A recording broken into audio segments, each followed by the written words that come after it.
Cambodia और Thailand के बीच लंबे समय से चली आ रही सीमा विवाद ने दिसंबर 2025 में फिर से एक हिंसक रूप धारण कर लिया है।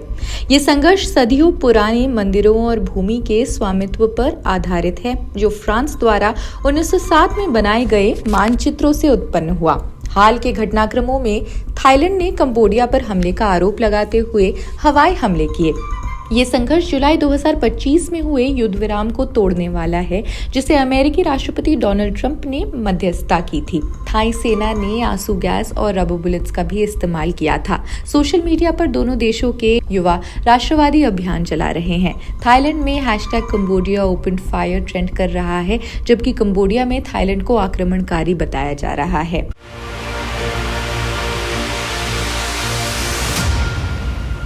दक्षिण पूर्व एशिया के दो पड़ोसी देश कंबोडिया और थाईलैंड के बीच फिर से भड़क उठा है ये सीमा विवाद। दिसंबर 8, 2025 को थाईलैंड ने कंबोडिया पर हवाई हमले किए, जिसमें एक थाई सैनिक की मौत भी हो गई और कई लोग घायल हुए। ये विवाद नया नहीं है। 1907 में फ्रांस ने कंबोडिया को कॉलोनी बताते हुए एक सीमा रेखा खींच दी थी, जो आज भी विवादित है। प्रेविहार और तामुएन थाम जैसे प्राचीन मंदिरों के आसपास की भूमि पर दोनों देश दावा कर रहे हैं, लेकिन 2025 में तनाव चरम पर पहुंच गया। 28 मई 2025 को एमरल्ड ट्रायंगल क्षेत्र में पहली झड़प हुई, जिसमें एक कंबोडियन सैनिक मारा गया। इसके बाद जुलाई 23 को थाईलैंड के उबोन रचठानी प्रांत में एक थाई सैनिक खदान पर कदम रखने से घायल हो गया। कंबोडिया पर भारी हथियारों से थाई क्षेत्र पर गोलीबारी का आरोप है। वहीं थाईलैंड ने F-16 जेट्स से जवाबी हमले किए, जिसमें कंबोडियन सैन्य ठिकानों को निशाना बनाया गया। अल जजीरा की एक रिपोर्ट के मुताबिक थाई स्वास्थ्य मंत्रालय ने बताया कि 13 नागरिक और एक सैन्य मारे जा चुके हैं, जबकि 32 नागरिक और 14 सैनिक घायल हो गए हैं। 4 दिनों के संघर्ष को 12 जगहों में फैलते देर नहीं लगी, जिसमें 38 लोग मारे जा चुके हैं और 3 लाख से ज्यादा लोग विस्थापित हुए।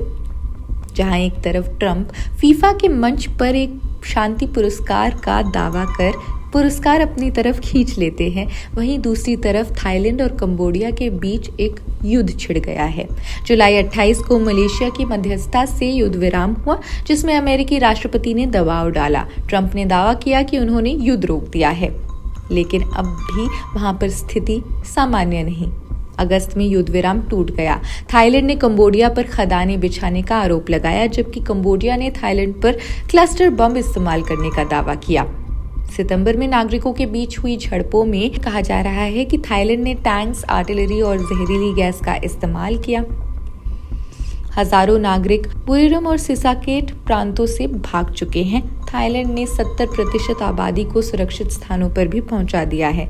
अंतर्राष्ट्रीय प्रतिक्रियाएं तेज हैं। मलेशिया ने शांति बहाली की अपील की, जबकि UN सिक्योरिटी काउंसिल ने जुलाई में इमरजेंसी मीटिंग्स भी बुलाई थी। विशेषज्ञों का मानना है कि एक आर्थिक दबाव युद्ध विराम का कारण था।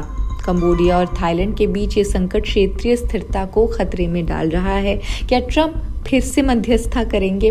खैर, अपडेट्स के लिए आप हमारे साथ बने रहें। देश दुनिया की अन्य खबरों के लिए भी देखते रहे जनसत्ता। शुक्रिया।